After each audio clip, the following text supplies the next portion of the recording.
Sa March 2025, tugon ng masa survey ng Okta Research para sa eleksyon 2025.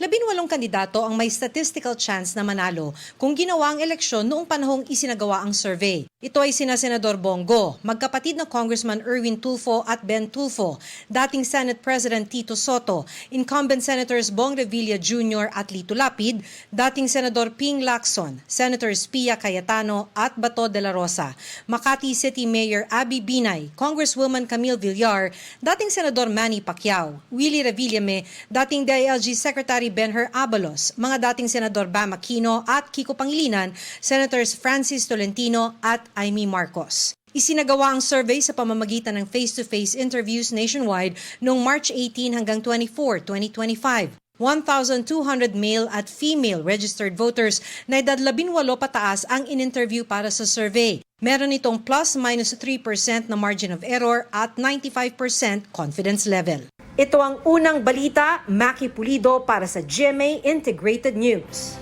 Gusto mo bang mauna sa mga balita? Mag-subscribe na sa GMA Integrated News sa YouTube at tumutok sa unang balita.